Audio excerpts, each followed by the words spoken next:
Olá, boa tarde. Começa agora mais um programa Você Vale na TV. Esse mês de março será dedicado a nós, mulheres. Para isso, convidamos algumas mulheres de valor, que se destacam em diversas áreas de atuação no nosso estado. E a nossa convidada de hoje é a advogada Adélia Pessoa. Ela tem um vasto currículo, é promotora aposentada, professora emérita da Universidade Federal de Sergipe, é presidente da Comissão de Defesa dos Direitos da Mulher, da UAB de Sergipe e diretora cultural da Associação Sergipana do Ministério Público. Doutora Adélia, seja muito bem-vinda ao Você Vale na TV. Para a gente é com muito orgulho que estreamos o nosso mês de março com uma grande homenagem a nós todas, nós mulheres. Bom, e para começar, queria saber como foi que a senhora enveredou para a área jurídica, já que é uma historiadora mineira que depois começou a atuar aqui em nosso estado. Olá, estou muito feliz de aqui estar e digo que Sergipe foi um grande achado em minha vida. Eu optei por Sergipe há 42 anos atrás e aqui cheguei recém-casada no final de 1973. E aqui constituí minha família, tive 2 filhos e vim para Sergipe porque em Sergipe nós tínhamos o trabalho de meu marido que era engenheiro da Petrobras.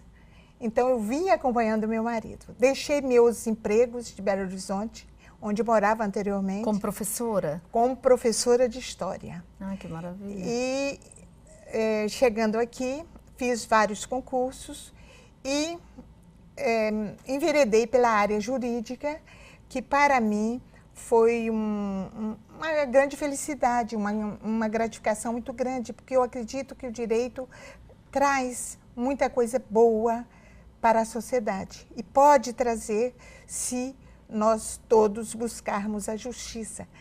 Então eu cheguei aqui e me estabeleci, fizemos várias amizades e Fincou raízes. Eu hoje digo que eu sou sergipana mesmo. Foi muito bem acolhida, inclusive com títulos, né, de cidadã aracajuana, sergipana. Na realidade, Sergipe é o meu estado. Eu já representei Sergipe no Conselho Federal da OAB, na época da Constituinte. Aqui eu fiz o concurso para a Universidade Federal, para a Secretaria de Educação, antes da Universidade Federal, e fiz concurso também para a promotora de Justiça. Conheci praticamente todo o Sergipe, o interior quase todo, e tenho um maior amor por essa terra.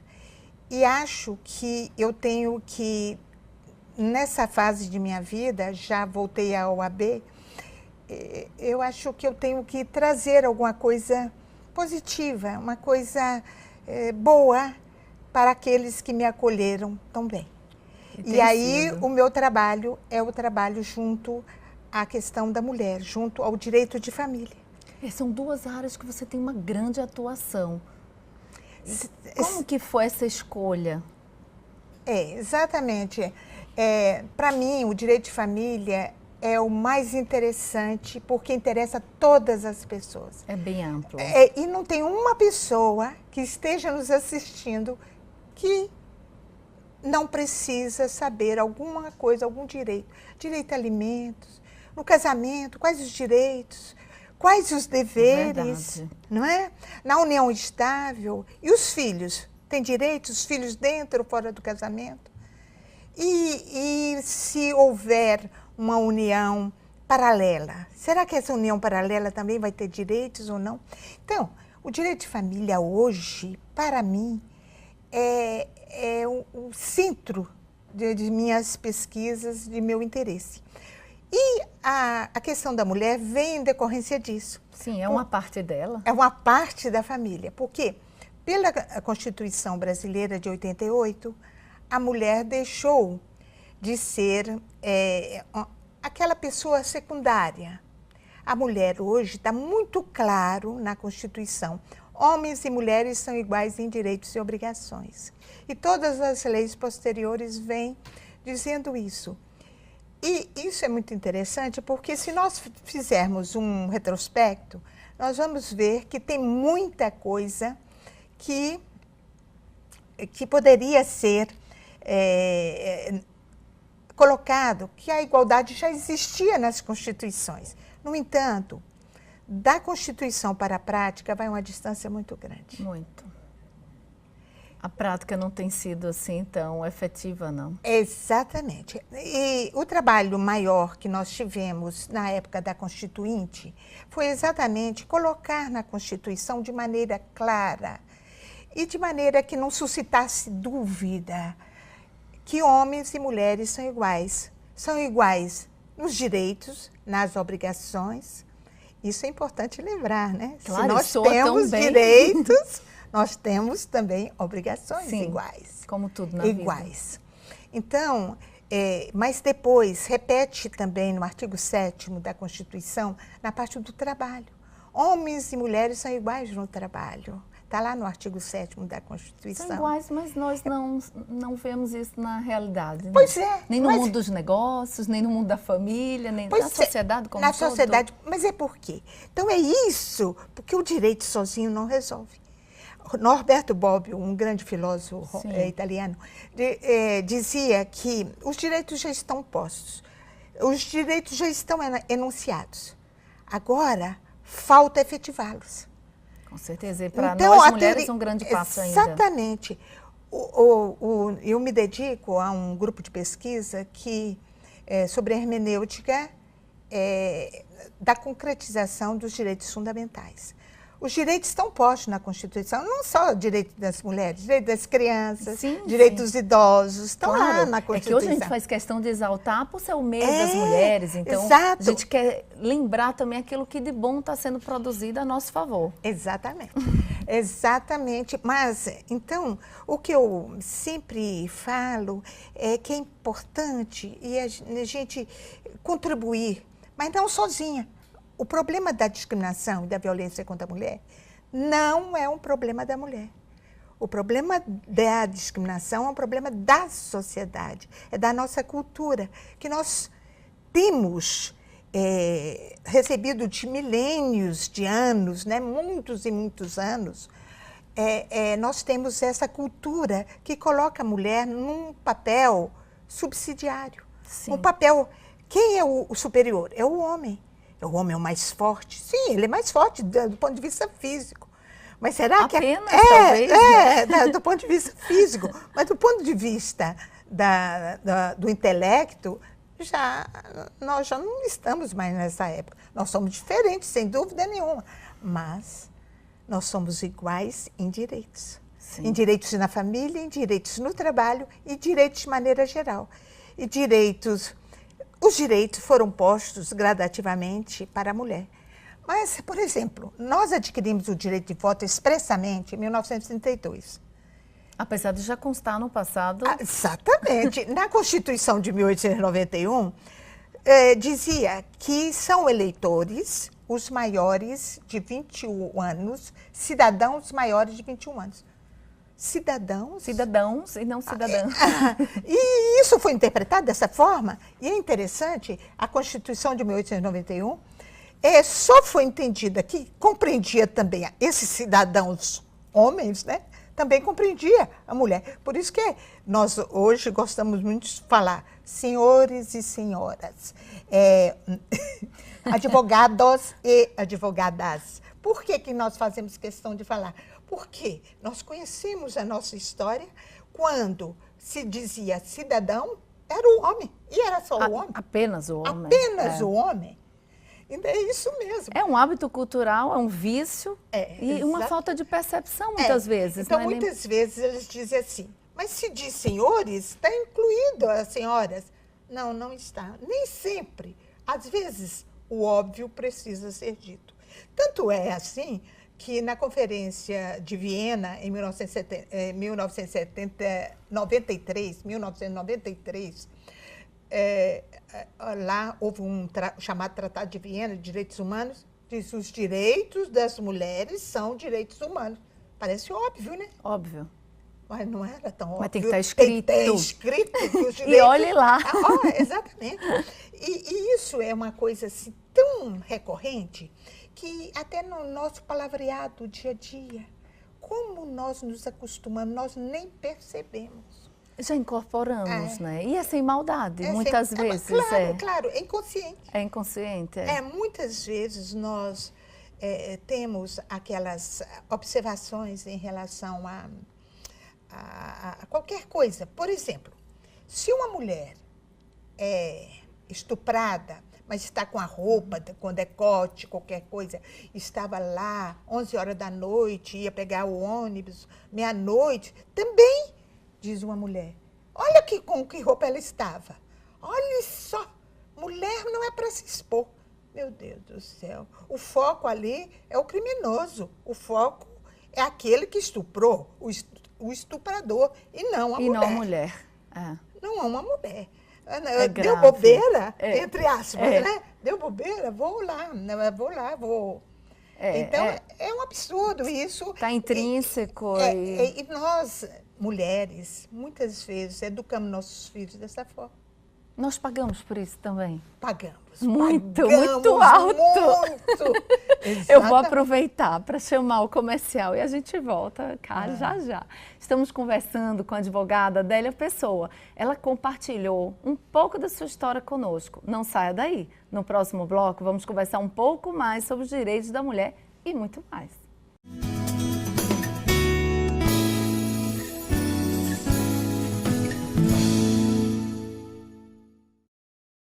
Olá, estamos de volta hoje conversando com a advogada Adélia Pessoa. Ela atua na área de direito da família e milita também na defesa dos direitos da mulher.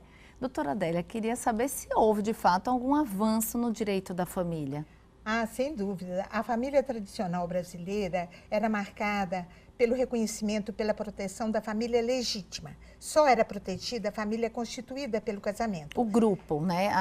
Exatamente, a família como grupo, Sim. como um todo. Então, não se podia pesquisar, perquirir, perguntar e entrar na justiça perquirindo, procurando saber se o pai era aquele homem casado. Por quê? O que importava era a família legítima.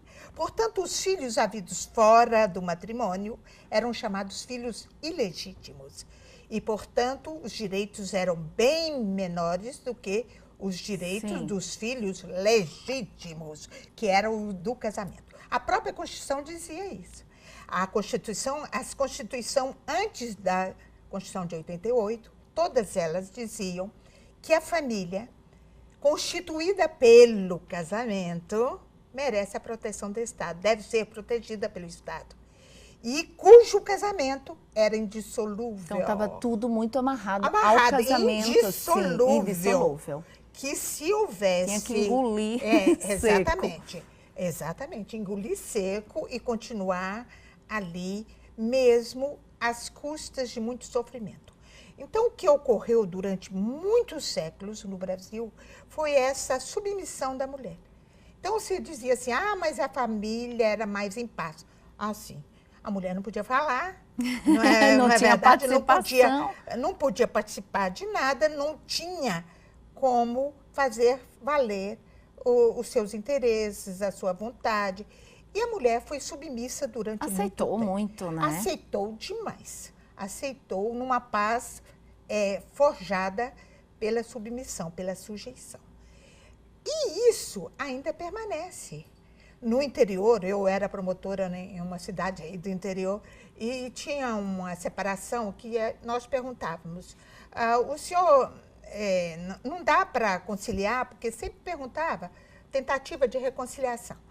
Aí ele falou assim, não, doutora, ela não me obedece. Eu falei assim, olha, se ela não te obedece, é mesmo, não dá para continuar. Dessa forma, não dá para continuar. Porque mulher e homem, marido, mulher, para juntos, de mãos dadas, uma parceria. Trabalhar. Exatamente, é uma parceria. Entretanto, isso está tão impregnado na nossa cultura que nós, mulheres, também educamos nossos filhos para serem os fortes, os agressivos, os que mandam. E as filhas? E as filhas para cuidar da casa, com as bonequinhas, com os brinquedinhos de menina. E aquilo que E já faz essa separação desde cedo, né? Desde cedo, desde o quarto da criança. É verdade. Desde o quarto da criança, rosinha, azulzinho. E interessante é se o menino vai brincar com a bonequinha ou com o fogãozinho. E a menina com o carrinho. E a menina com o carrinho, o pai logo se aborrece. Meu filho, deixa isso aí. Não, isso não é brinquedo de menino. Por que não? Ele não vai ser pai, não? Ele não vai ter uma casa amanhã, não? Aí tem aquele problema muito sério que nós temos depois em relação ao direito da mulher. Porque quando a mulher vai trabalhar fora, ela precisa conciliar o trabalho profissional com o trabalho doméstico. Sim, ela soma as duas. Ela soma as duas atividades. Por quê? Porque o homem aqui no Brasil não foi educado desde pequeno para dividir responsabilidades. Então, às vezes, eu ouço assim, meu marido me ajuda. Eu falei assim, ajuda? Ajuda não é para ajudar, não, era para dividir. Parceiro. Claro. Nós somos parceiros. Nós estamos construindo uma família. Direitos iguais, obrigações iguais. Porque só ela pode cuidar da criança, pode fazer comida, pode arrumar a casa. Os dois podem fazer isso juntos. Esse é o chamado modelo da parceria. Esse modelo nós estamos procurando por ele. Agora, tem um outro modelo, que é o modelo da delegação. Muitas vezes a mulher vai trabalhar fora e delega para outras mulheres este trabalho. Por exemplo, uma avó vai cuidar dos filhos, uma cunhada, uma irmã, ou, quando pode, paga uma babá, uma empregada, uma cuidadora dos idosos. É isso, mulher cuidando de casa e homem atividades profissionais. Porque nós educamos os meninos assim e educamos as meninas dessa forma. Então, passa pela escola, sim, sem dúvida nenhuma, passa pela escola. É importante lembrar que aqui no Conselho Estadual de Educação, nós temos uma resolução de 2013, a resolução está fazendo agora 2 anos, e que foi baixada uma resolução recomendando a todas as escolas públicas e privadas do Estado de Sergipe, que são subordinadas ao Conselho Estadual de Educação, todas são, então, que coloquem essa discussão de gênero dentro das escolas, essa discriminação, essa questão da violência contra a mulher, porque isso não pode continuar. Isso é um problema que está passando de pai para filho, de mãe para filha. Sim. Então, isso nós chamamos que é transgeracional, passa de geração para geração. A violência se aprende. Então, se uma casa que deve ser um lar, o que é um lar? Lar, lugar, L-A, afeto ou amor, e R, respeito. Lar deve ser um lugar de afeto e respeito. Então, esse lugar passa a ser um lugar de conflito, gerando violência, e as crianças aprendendo essa violência, vivendo nesse meio, não é possível que isso possa continuar. E a luta pelos direitos femininos também envolve um tema muito polêmico, que é o direito ao aborto. Fale um pouquinho para a gente. Interessante. Essa questão do aborto é uma questão que, olha, pessoalmente, óbvio, eu sou contra o aborto, mas eu também sou contra a criminalização do aborto, porque isso, o aborto que a mulher provoca em si mesmo, é uma forma que ela teve última, extrema, e ela muitas vezes busca o aborto inseguro. Só para a gente ter uma ideia, houve uma pesquisa feita pela Organização Mundial de Saúde, em que nos países mais desenvolvidos, a taxa de morbidade de mulheres por aborto é 1 por 100 mil. E na América Latina, não, isso é bem 119 por 100 mil. É 100 vezes alta. Maior. E não só a taxa de mortalidade, mas também a morbidade. Porque muitas vezes o aborto inseguro, que afeta mais as camadas mais pobres da população, isso é uma coisa terrível. É uma coisa terrível, porque essas mulheres ou podem morrer ou podem ficar com sequelas Sim. terríveis no seu corpo. Irreversíveis, então, né? Irreversíveis. Então, é óbvio que nós lutamos para tirar esse artigo do Código Penal de punição da mulher que faz o aborto. É claro que nós somos a favor de continuar aquele artigo que estabelece como crime que se alguém provoca o aborto na gestante contra a vontade dela, óbvio. Sim. Se dá um chute, eu já tive casos como promotora, dá um chute na barriga da mulher grávida, ela perdeu a criança. É Aborta. óbvio que isso é crime, isso é crime e deve continuar sendo crime. Mas se ela, muitas vezes abandonada, às vezes abandonada até pela própria família, pelo pai que desapareceu, então ficou tudo na cabeça dela, nas costas dela. Sim. E aí, o que ela fazia? Esse sentimento, ela procura, né? Sentimento. E essa falta de opção na vida, de alternativa. O que ela faz? Ela faz muitas vezes aquele aborto, mas o corpo dela já foi penalizado. Para que colocar uma pena para essa mulher? Claro, é uma consciência que vai para o resto da vida. É um crime. Então, isso nós vamos lutar sim. É massacrante.